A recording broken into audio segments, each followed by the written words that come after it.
Hi everyone, I'm Michelle from Vitality Reconnected. Each week I share tips and information with you to help you reconnect with your inner vitality. This week we've got an interview with Troy Casey, the certified health nut, on mold and mold exposure. Something I've found over the years with clients is that so many people are impacted with their health by the exposures to mold that we have. And I know from personal experience how detrimental that can really be to your health. So who better to talk to on this than Troy Casey and his personal and professional experience with mold as well. So let's get straight into Troy's interview. 2010, I moved into a beautiful apartment in Santa Monica. It overlooked the Pacific Ocean, and it was about 1,800 square feet. It was beautiful. It was amazing here in Santa Monica. And a few months later, it was summertime when we moved in. A few months later, we had our second child, and we came home from the hospital, and I turned on the heater, and everybody in the house got sick. And I looked up in the ducts, and it was just packed with garbage. And we didn't think much of it. My wife thought there was something coming from the carpet. She had some kind of weird allergies and stuff, and the landlord denied it. Hey, there's nothing wrong. It was in a nice building and in a nice neighborhood. And it wasn't until year after year I started to get more and more exhausted. And in retrospect, we had, 3 to 4 illnesses a year with deep, like upper respiratory, yellow and green phlegm coming out. One time I felt like I had pneumonia. I thought it was because I jumped in the ocean in March. It was hot out, and I went swimming in the ocean. And the oceans in Santa Monica Bay are not very clean either. So I didn't know what it was, but it felt like a burning in my lungs. It felt like, pneumonia. I was in bed for 7 to 10 days, and then the whole month I was still coughing up yellow stuff. So it wasn't until my wife's, allergic reaction, or her nose was just like, there's something wrong. And we asked the neighbor, and he was all stuffed up. And I was like, you live here? And he's like, yeah, I have multiple houses. So I stay here sometimes. But my building, my unit flooded. The sprinkler system flooded his unit in the last 10 years 5 times, to where it was, ankle water deep. And we were like, whoa. And at the time, I had a client who had just gone through black mold, and I got the number for her for the remediation company, and I gave it to him.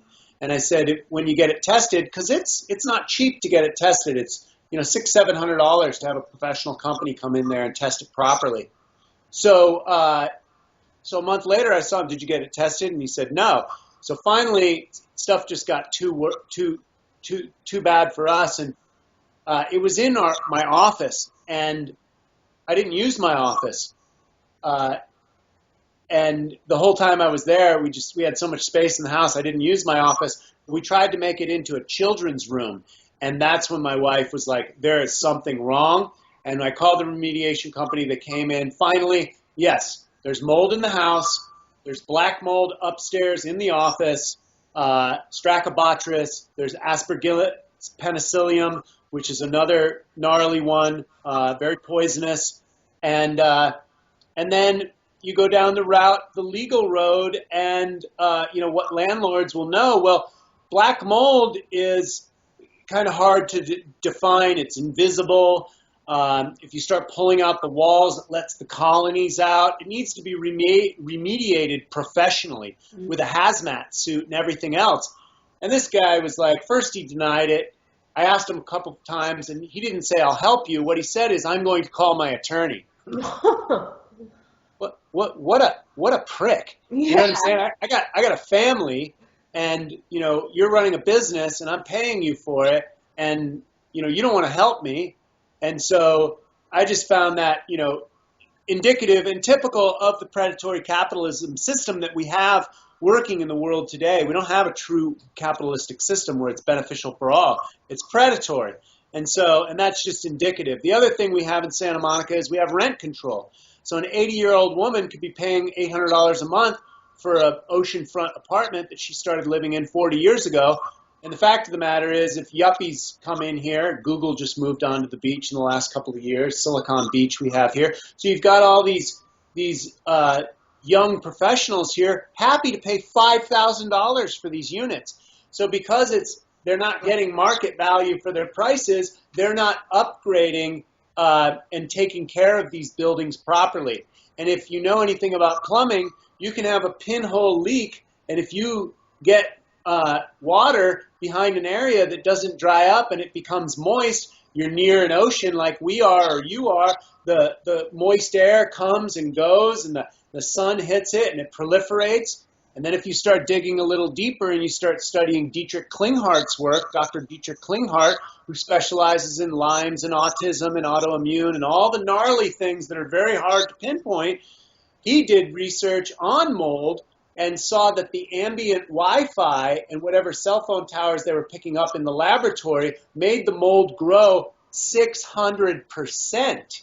Ew. So lo and behold, we've got cell phone towers popping up everywhere. There's been research by the Israelis and the Russians during the Cold War on all these telecommunications and how dysfunctional. They're basically microwaves. And so this is the communication and the frequency we're communicating on, yet they're very dangerous for human beings. And then Klinghardt's research that it actually makes mold proliferate. Then you start to look at Paul Chek's theory on, biochemical theory in general is that candida and funguses and molds and microbes are our ancient primordial grandparents. They're very intelligent bacteria. They're very intelligent organisms that know how to survive, and they're basically become the garbage cleaners of the planet. So if something decomposes, these things come on, and in life, in the closed organic cycle, one organism's waste is another organism's food. So lo and behold, when these things can come home and roost into the body and start decrepitating the body, and then the organisms can continue to roost and basically feed on the system. And lo and behold, what's happening on planet Earth? Well, there's chemical toxic compounds been pumped into the environment to the tune of billions of pounds each year for the last 100 years. This is affecting the trees, certain beetles and other host and opportunistic elements are starting to destroy the redwoods in California. And, basically there's certain elements of our environment that's dying, and this is all documented. We're in the biggest species die-off since the dinosaurs. Yeah. So it makes an understanding that the molds and the microbes are, back and ready and here for a vengeance. And so, it's time that we cleaned up everything, the whole entire world. But at a microcosm, we have to clean up our diet. We have to get clear in the mind. The mind is God to the body. If you don't have a purpose on life, that sends a message to the body that there's not much to live here for.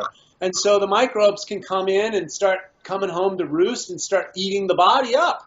And so, we have to look at all these things in balance, not label them necessarily as bad or good and chastise them and throw them off. Hey, how does the natural world work? How am I functioning in relationship to that? So when it comes to mold, I would take it very seriously. I would have a very deep look at it. If you have autoimmune symptomology, if you have exhaustion, adrenal exhaustion, I thought it was from my second child and being a young parent. I thought, God, I had heart palpitations walking up a flight of stairs in my own house. I thought, God, I'm exhausted. Why am I sick all the time? Oh, it must just be because I'm a young parent. Well, lo and behold, we pulled the trigger, paid $600-700 to get it tested, and there was mold in our house. And it's been 2 years since I've been out, and I really have to watch my health. And I have to do everything I can to remediate my body, first of all. And I just went to Miami and got hit. You turn the air conditioning off on an air conditioning unit in a very hot and humid place, it creates condensation. If that condensation sits for a certain amount of time, eventually microbes develop from it. And so And if that's in an air conditioning unit, you flip on that thing, all those microbes come in, at microscopic levels, and you breathe them right into your lungs. And lo and behold, I've had a lung infection for the last couple of months, about a month. And so I'm working with an acupuncturist now, iron it out. And yeah, it is very serious stuff, mold. My partner and I had a similar experience to yourself. We were renting a property that there was black mold in the bathroom that was cleaned up, but I just had that innate knowing that there was a lot more going on. And we were both having very different health problems, but it wasn't right. We were both having respiratory issues, autoimmune issues, and I was like having to clean my eyes out every morning when I woke up because there was just like yellow goop in them. And I started to get like little sores all up my shins. And at first I thought they were like mosquito bites, but they just didn't go away. And my partner, who he was only like 26 at the time, and he got gout in his knee. And we're like, what's going on with that? And if he got a cut or something at work, it was taking forever to heal. And I was like, no, we need to explore more. And it was in the walls. And similar to yourself, the landlord didn't want to do anything about it. And so we ended up moving and having to do a lot of, health protocols to get ourselves healthy again. And I just think people don't take it so as seriously as it should be. So do you have any advice for people who maybe they are suspicious that they have mold problems, or maybe they have mold problems but they haven't come to the conclusion of just how serious it is? What advice would you give to them?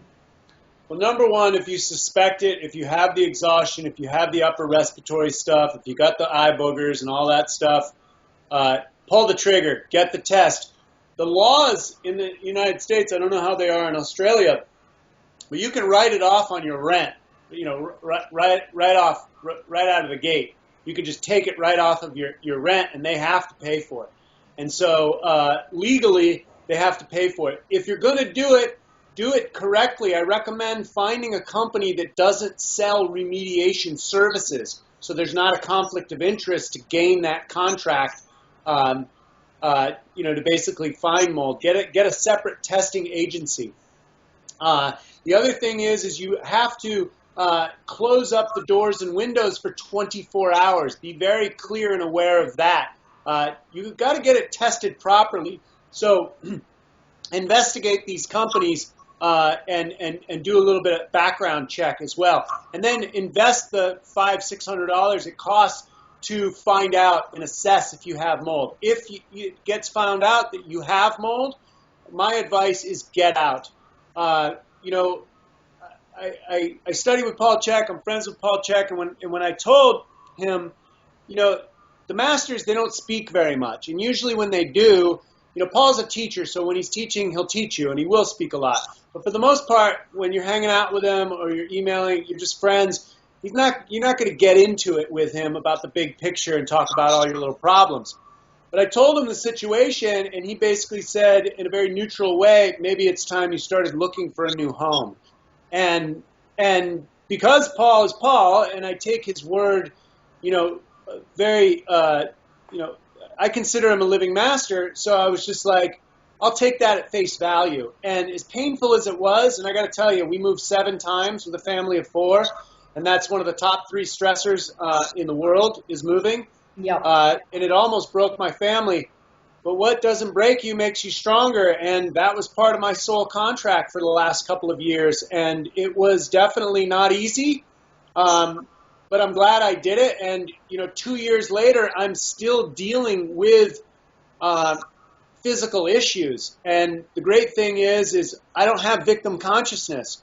Yeah. So now I get to navigate this terrain and help others. So my advice is take your health very seriously. If you're starting to feel autoimmune symptomology, dig down to bedrock and figure out what it is.